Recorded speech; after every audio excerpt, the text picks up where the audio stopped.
boa tarde, boa tarde. Agora todos com o foninho. Tudo bem? Muito prazer. Meu nome é Caio Bretones, eu sou da Dimensa e antes até de entrar aqui no ponto, né, que a gente trouxe para contar para vocês hoje, queria dar só um overview do que a Dimensa faz, né, e por que a gente tem aí esse respaldo com relação a bancos digitais dentro do volume de bancos que a gente já construiu. A Dimensa ela é uma empresa relativamente nova, mas ela não é novata, porque a Dimensa ela é o produto de uma área que era da TOTUS, que acabou tendo um spin-off e virou a Dimensa Tecnologia, onde o nosso core bancário é um dos nossos principais produtos, juntamente com um produto de fundos de investimento. Então, na parte de produto de fundos de investimento, por exemplo, hoje a gente atende 9 dos 10 principais bancos do Brasil e a gente transaciona por essa nossa plataforma de investimento mais de um PIB brasileiro por dia. Então, mais de 10 trilhões de reais por dia são transacionados dentro da plataforma de investimento da Dimensa.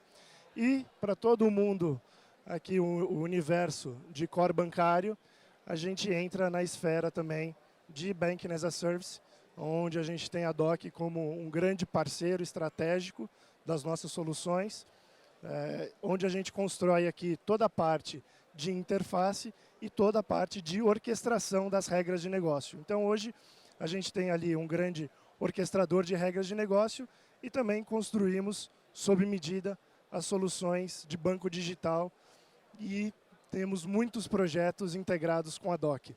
E aí, quando a gente estava conversando com o pessoal da DOC sobre o que trazer aqui para vocês, eu quis trazer esse tema, né, dos 3 pilares do sucesso de um banco digital, porque isso daqui é resultado de uma série de produtos já construídos, né? Só integrado com a DOC a gente já construiu mais de 50 bancos digitais.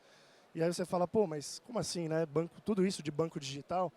Né? Que tipo de banco digital é esse que, às vezes, eu nunca nem vi na rua?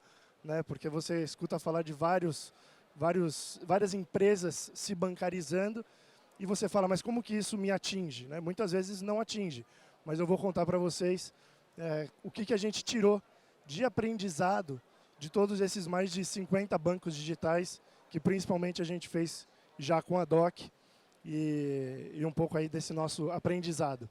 Então, por que os 3 pilares do sucesso de um banco digital?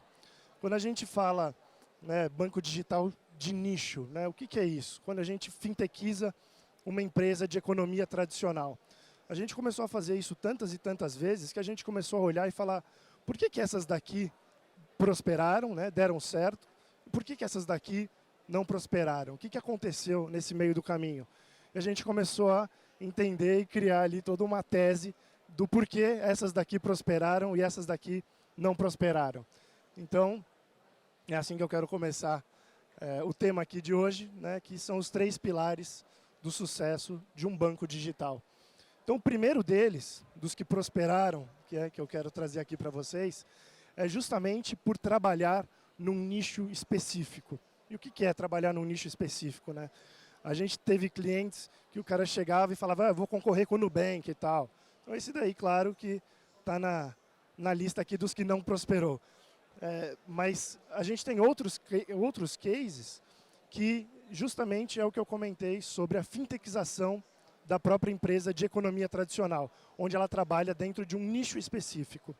Então, o nicho específico ele está em primeiro lugar porque, de fato, sem o nicho, você não tem pavimento para poder seguir para a próxima etapa, que é um cash-in automático e recorrente. Né? Eu vou exemplificar para vocês por que cada uma dessas etapas são tão importantes, cada um desses pilares são tão importantes. Né? Esse cash-in automático, o que é? É justamente você ter o seu usuário recebendo dinheiro automaticamente na conta. Por que isso? Porque se o seu usuário, mesmo que você tenha um nicho, se ele não tiver um recebimento automático na conta, não espere que ele vá carregar a conta para poder usar. Então, a importância de ter, mesmo que seja um salário, portabilidade de salário, alguma coisa nesse sentido, mas a recorrência, o caixinha automático recorrente é de extrema importância nesse caso aqui. O terceiro pilar, pessoal, é justamente o ecossistema, né? Então, só recapitulando, se eu tenho um nicho específico e esse nicho não tem um caixinha automático para o usuário realizar, né, essa entrada de dinheiro automaticamente, não espere que ele vá colocar dinheiro para poder usar dentro do ecossistema que você vai fornecer. Então, para ilustrar esse cenário aqui, antes de falar das intersecções, eu quero ilustrar com um case, que é um case de cliente em comum entre Dimensa e DOC, que é o case do BBC, que é um banco digital do caminhoneiro. Não sei quem conhece a JSL aqui. A JSL é uma empresa de logística, e é uma das maiores da América Latina, logística rodoviária. E quando eles nos procuraram com essa demanda, o que eles nos sinalizaram? Que eles tinham ali mais de 20 mil caminhoneiros próprios e outros agregados. E dentro desse cenário deles, o que acontecia? Tinha lá toda aquela questão de carta frete, onde você precisa do registro para poder pagar o frete, para o motorista receber, para ele receber no cartão dele, na carta frete, depois ele vendia isso né, de uma forma obscura, com taxa de ágio que os caras cobravam para descontar essa carta frete. Então, era de fato uma máfia para isso funcionar, né, que perdurou por muitos e muitos anos. Então, quando eles chegaram com essa demanda para a gente, pensamos na melhor solução para poder atender ali o caminhoneiro. Então, eles tinham ali os caminhoneiros e o que acontecia? Quando eles precisavam pagar o frete para eles pagavam na conta do Itaú, do Santander, da Caixa, etc., né, totalmente pulverizado entre os caminhoneiros. Então, com o banco digital do BBC, da JSL, ele acabou conseguindo unificar isso tudo, centralizar esse pagamento e centralizar também a rede de recebimento dos caminhoneiros. Então, só voltando aqui para a nossa mandala, no caso aqui do caminhoneiro, a gente tem um nicho específico, onde a gente tem ali o banco para o caminhoneiro. Então, se você quiser abrir uma conta lá, você não vai conseguir, porque você não é do nicho. Você tem o caixinha automático, porque o caminhoneiro obrigatoriamente recebe pela plataforma. Ele não consegue receber de outro jeito. Então, para você ser caminhoneiro aqui da JSL, você precisa ter a conta, porque a gente só vai te pagar lá. Aí você fala, tudo bem, porque aí o caminhoneiro vai pegar o dinheiro e vai mandar para o Itaú dele, para o Santander, etc. Né? Por que ele faria isso? Né? Que é movimentar verticalmente, que é tirar dessa conta e mandar para outro banco. Como é que a gente faz para que esse dinheiro transite horizontalmente dentro do ecossistema da JSL? Então, que é o quê? O caminhoneiro recebeu o dinheiro ali.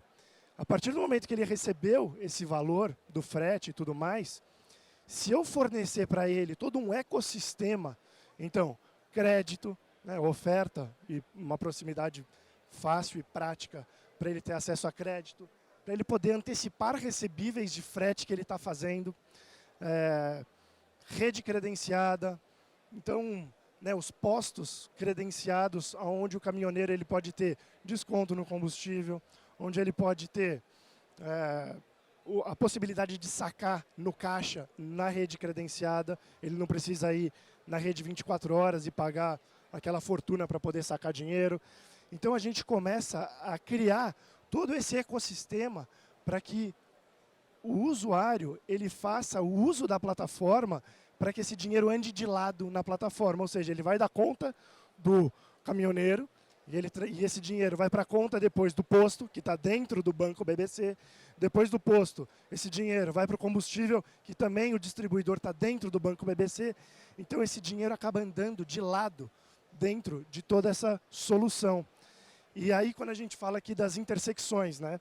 Então, eu tenho aqui um nicho específico de atuação, o nicho dos caminhoneiros, onde eles têm o recebível dele atrelado à conta dele, que obrigatoriamente ele tem que ter para poder trabalhar na organização, ou seja, já me dá um crescimento completamente sadio e sustentável.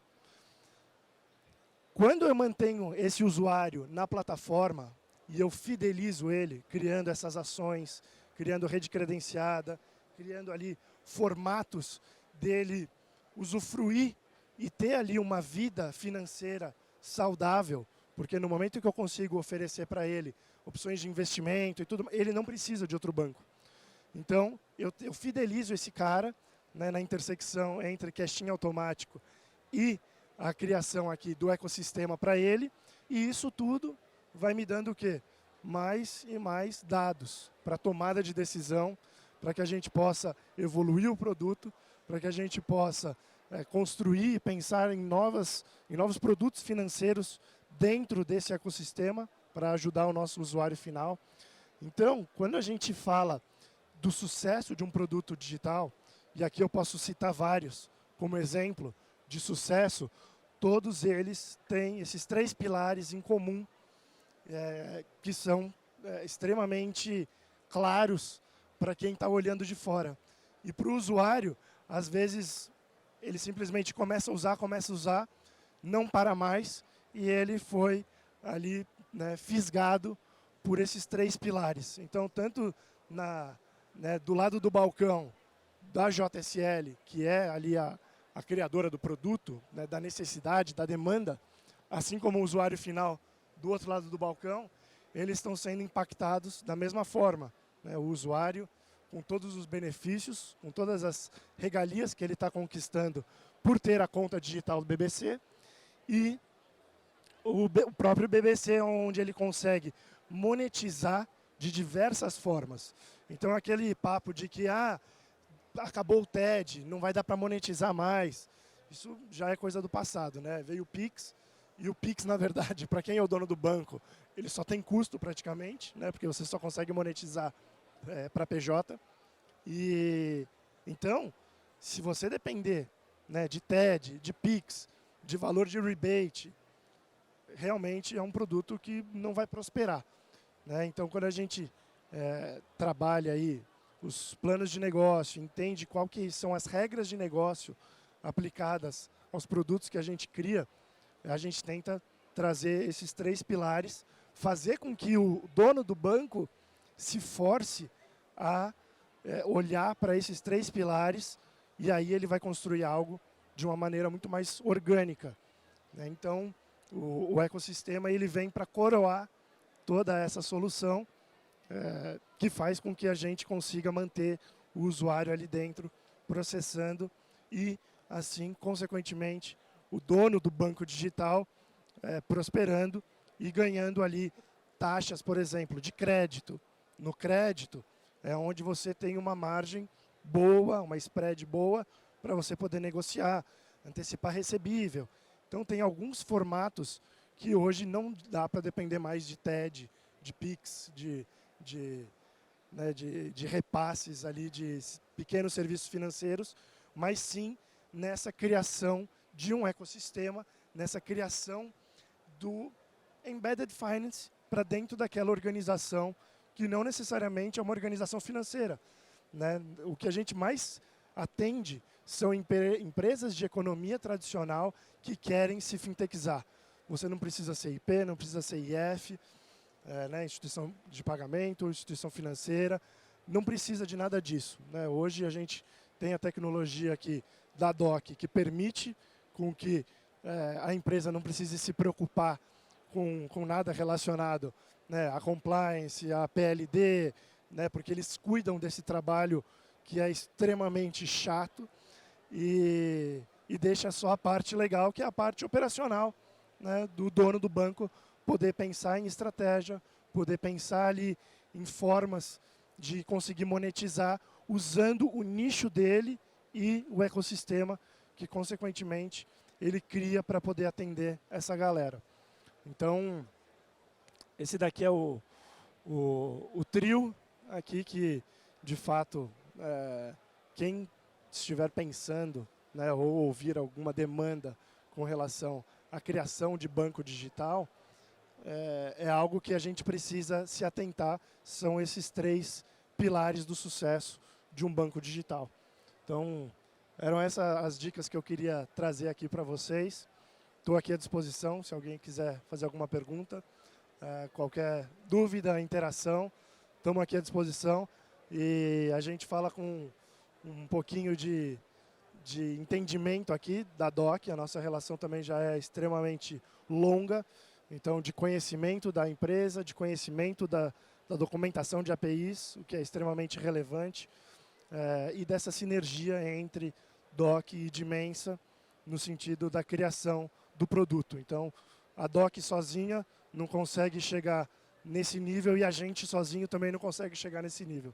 Então, é uma parceria extremamente estratégica e complementar. E eu quero agradecer a todos por terem ouvido aí essas breves dicas que a gente veio aqui passar para vocês. O Dimensa também tem um stand aqui, depois quem quiser passar lá tomar um café, são todos muito bem-vindos. E que quiserem perguntar também, estou à disposição, pessoal.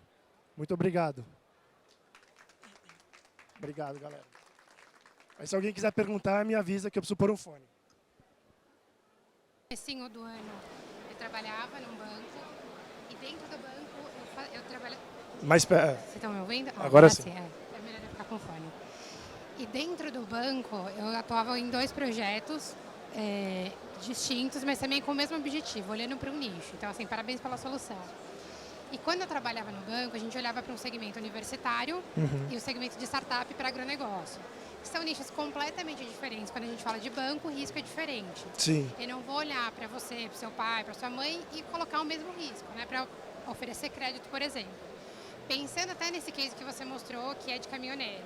Como que vocês olham, como que é a análise de risco para ofertar um crédito? Que é o que mais tem agora, fintech, é o que você falou. O diferencial hoje não é mais o aplicativo, não é mais a plataforma, é o quanto de crédito eu vou dar, quanto menor é a taxa, qual que é o diferencial quando a gente pensa nessa parte financeira, né? Então, queria só entender como que vocês olham para esse ponto, principalmente nesse case, e outros que vocês devem tocar aí também, né? Porque eu imagino que seja um desafio. Sim, sim. Qual que é o seu nome? Desculpa. Carla. Ótimo ponto, Carla. E obrigado pela pergunta. A Dimensa, a gente não oferta o crédito, né? A gente tem as soluções financeiras para quem quer ofertar, né, crédito, quem quer ter o banco, né, que a gente tem a parte de core bancário, como por exemplo o BV é o nosso cliente de core bancário. Mas já aproveitando e fazendo um jabá, na Dimensa a gente tem uma solução de motor de crédito, motor de risco, motor de crédito, que é uma das adquiridas, né, uma das empresas adquiridas, e era a principal empresa do setor para motor de crédito. Então, a gente tem toda a disponibilização de produtos para que o nosso cliente tome a melhor decisão com base no score da regra de negócio dele. Então, a gente fornece a solução, fornece a plataforma, ele vai colocar, né, como ele entende o que ele quer dar de crédito, qual é o formato que ele quer fazer isso, qual é o limite que ele quer fazer isso, porque às vezes você tem cliente que quer atingir um determinado público com o score XPTO, e aí você tem que mudar ali atrás todas as definições do tipo de cliente que você quer, se eu vou aprovar ou não. Mas hoje, assim, acho que a melhor resposta é hoje a gente entrega toda a forma de informação por meio de toda a solução que a gente tem de motor de crédito para que a operação, de acordo com a regra de negócio dele, tome a decisão com o que ele quer fazer. Então, o cara que quer assumir mais risco ou o cara extremamente conservador, a mesma plataforma vai poder atendê-lo, né? Então, a gente tem... E aí, uma coisa interessante também, Carla, é que a solução de banco digital, integrado aqui na DOC e tudo mais, por exemplo, ela é uma espinha dorsal, né? Então, como que a gente oferece crédito? Claro que tem formas de você entrar em site, pedir crédito e tal, mas quando o usuário já está retido, é muito mais fácil de eu conceder o crédito para esse cara, sabendo do histórico que ele tem com a plataforma e sabendo também, né, de várias outras informações que a gente vai gerando. Então, como a gente tem diversos produtos que fazem parte dessa espinha dorsal, por exemplo, antifraude comportamental. Eu sei que esse cara é esse cara que está usando o aplicativo porque o celular é dele.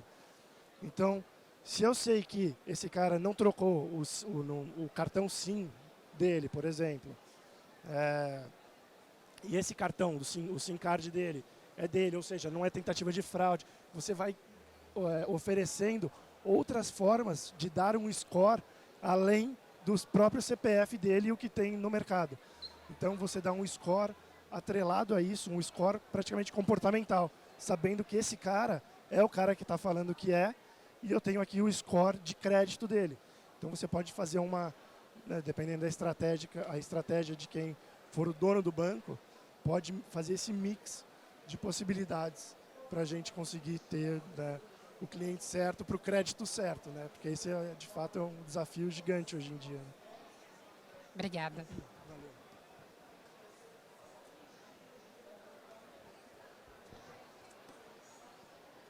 Opa, boa tarde, está ouvindo? Boa tarde, estou ouvindo. Meu nome é Rogério, parabéns aí pela solução, também achei Obrigado. muito bacana o case. Eu queria entender a questão de relacionamento com os clientes do banco digital, dentro desse contexto que você colocou de nicho, né? Então, aí não tem como tomar como exemplo aí a questão da empresa de logística. Uhum.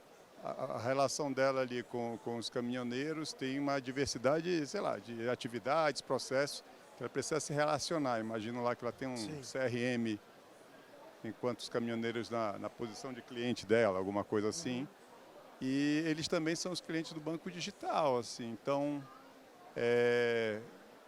em alguns momentos ele vai ter questões a tratar no relacionamento com o banco e horas com o processo. Como é que esse CRM é tratado, assim, de forma segregada? Vocês têm a solução dentro da plataforma e como o cliente o cliente que utiliza a solução de vocês deve conduzir isso? Boa, ótimo ponto, Rogério. Obrigado pela pergunta.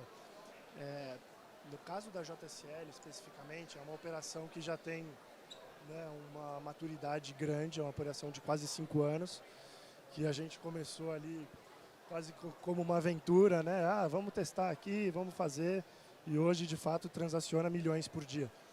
E toda essa parte de comunicação, né, com o operacional do dia a dia, claro que a empresa tem que fazer, tem que cuidar disso, mas uma parte que é muito parceira nossa é a parte do RH das empresas. A área do RH é extremamente relevante porque ela faz com que isso tudo funcione e seja organizado internamente.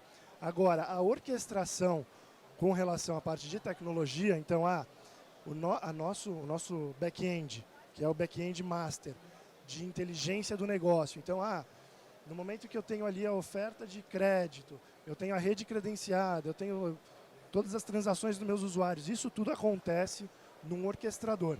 Esse orquestrador, ele é o responsável por se conectar com N outras plataformas que a empresa vem a ter. Então, um dos casos da JSL foi, num determinado momento, a gente tombar todo esse back-end dos caminhoneiros para fazer um depara com o que eles tinham já no CRM, no ERP interno da empresa. Então eles tinham ali toda a estrutura de ERP, mas isso tem que bater com o RH, com a parte de pagamentos, com as rotinas de pagamentos e deixar isso de uma forma, né, organizada e certeira. Então, assim, o ponto operacional, a empresa tem que cuidar, tem que ter a área dela, né, de organizar isso com os caminhoneiros, atrelado ao RH e tudo mais. E toda a parte tecnológica, técnica, aí é conosco. Então, o nosso orquestrador, que é o grande cérebro da aplicação, é o responsável por fazer isso acontecer. É ir ali no ERP, é ir em CRM, eventualmente, porque a gente tem a prévia dos caminhoneiros antes de virarem colaboradores. Então, isso tem que funcionar numa esteira única. É claro que não é do dia para a noite, mas esse produto eu quis trazer ele pelo nível de maturidade que ele tem, e ele tem exatamente isso que você perguntou, Rogério. Obrigado. Obrigado.